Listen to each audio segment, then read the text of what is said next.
I'm Philip Stoddard. I'm a resident of South Miami and I'm a professor of biology at Florida International University.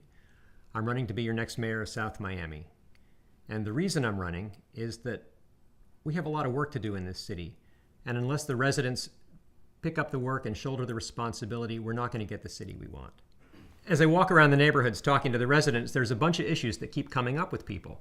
One of them is that everybody wants the neighborhoods protected. Nobody wants to see a 4-story behemoth going up next to their 1-story house. Another issue is that people are really tired of speeders coming down through their streets.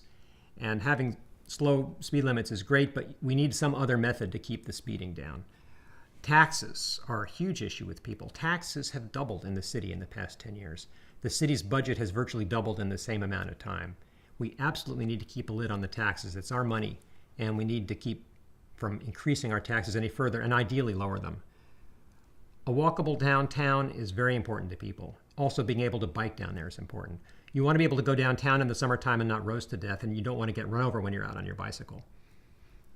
Being able to call the police at 3 o'clock in the morning when something's happening outside and have them show up in 2 minutes is great. That's part of the reason people move to South Miami. But our police force has been under real pressure. They've seen their take-home pay cut successively over the past few years. Half our police force has left for other municipalities that are paying better wages and compensation. If we want to keep our police force, we have to take better care of the police themselves. There's another issue on the horizon. The lease at the Winn-Dixie is changing, and the city may lose its only affordable supermarket. We have a lot of elderly residents who can't drive. We have some residents without cars. They walk to the Winn-Dixie in order to buy their groceries. If the city loses its only affordable grocery store, where are these people going to be able to buy food?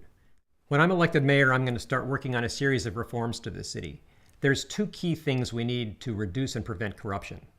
The first of these is transparency. Money does not pass readily underneath a glass table. I'd like to see all of the city's business transactions and check registers put on the web for citizen oversight and auditing. The second of these is term limits.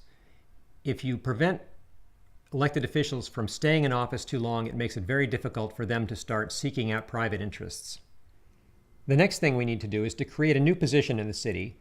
This is called an ombudsman. This is a person whose job it is to take the complaints of residents, take the concerns of residents, and see that those complaints and concerns get addressed in a timely and professional manner. When you call City Hall, you should call one person. That person will write down your name, take your complaint, sit down with you if necessary, and make sure they find the right staff to address your problem. They'll keep track of your issue, and they'll respond back to you and let you know when that problem has been solved. If your problem can't be solved easily, they'll help you refer that problem to the commission or the city manager so your needs get addressed. This is part of why you live in a city of 2.5 square miles and 10,000 residents, so you have a responsive city government. We have some great opportunities in South Miami. This is a city of bright and energetic and engaged residents who are willing to contribute their time to making the city a better place to live. We need to stop bullying our citizen activists and start putting them to work for the betterment of the city. I'll create citizen advisory groups. These are different from the existing boards that we have that are appointed by the mayor, but any citizen can serve on these groups. They can put their efforts and their energies and their talents to use, focusing on the things that really matter to them in the city. The trees that are going into the city are mostly oaks, and oaks are great, but we have an unprecedented opportunity in this city.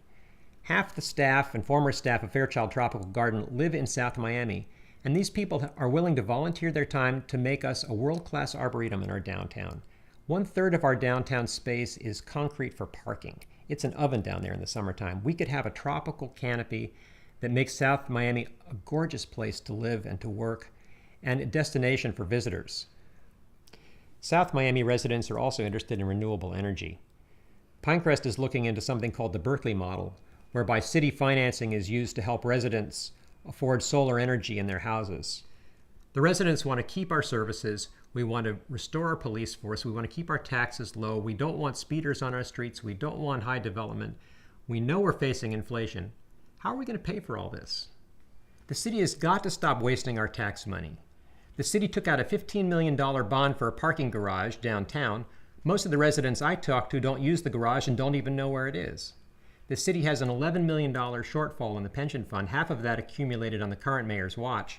We've got to start paying back $1.1 million a year for the next 5 years if we're going to stay out of trouble. The city spent $5 million for the pretty brickwork outside of City Hall. That job, we're told, would have cost about 1/3 of the price, done to state standards. The first $5 million of CRA funds disappeared without anything to show for it.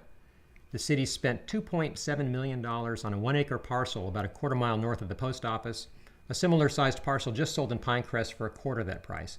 We paid vastly too much for that piece of land.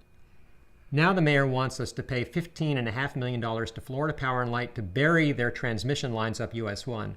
And we're not even going to get the power from those lines. Why should we be paying FPL $15 million to protect us from something we're not going to use? As our mayor, I'll start the city on the path of long-range financial planning. I'll work to take better care of our police officers so they can continue to keep us safe. And I'll engage the residents of South Miami in a smarter growth plan that protects the quality of life we already have here in the city of pleasant living. But for this to happen, I ask for your vote on February the 9th. Please vote for me, Philip Stoddard, for mayor of South Miami. Thank you.